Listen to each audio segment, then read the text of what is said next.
আলাইহিস এবং ইসরায়েলের বর্বরতা হামলার নিন্দা জানিয়ে যে প্রতিবাদ বিক্ষোভের আয়োজন করা হয়েছে, উপস্থিত সকল মেহমান এবং সামনে উপস্থিত আলেমদের প্রতি আন্তরিক সালাম। আসসালামু আলাইকুম ওয়া রাহমাতুল্লাহ। সম্মানিত উপস্থিতি,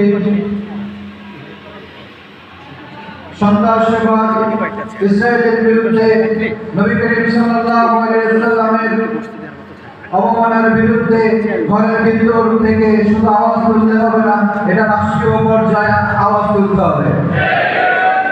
সম্মানিত উপস্থিতি, বিগত 15.5 বছরের ফ্যাসিবাদ আমল আপনারা দেখেছেন। শিক্ষা ব্যবস্থা, চিকিৎসা ব্যবস্থা, এমন কোনো ব্যবস্থা নেই যে ব্যবস্থার প্রতি হায়নাদের হাত পড়েনি। সম্মানিত উপস্থিতি, আমি আপনাদের কাছে একটা কথা বলতে চাই, সেটা হচ্ছে আমরা কি আর ফ্যাসিবাদী দেখতে চাই? আমরা কি আর দখলবাজ দেখতে চাই?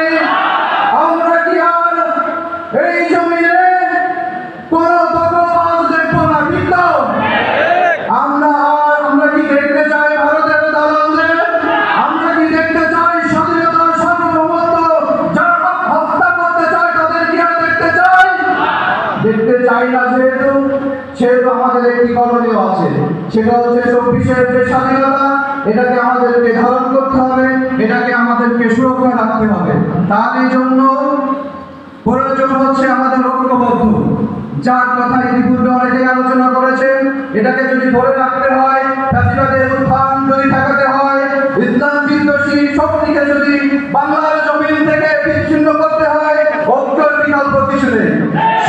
সম্মানিত আলেমীন, আপনাদের কাছে উদাত্ত আহ্বান জানাই, সকল দল, বর্ণ, মত নির্বিশেষে আমরা যেন ঐক্যভাবে দেশটাকে সাজাতে পারি, দেশের সার্বভৌমত্ব এবং স্বাধীনতাকে রক্ষা করতে পারি।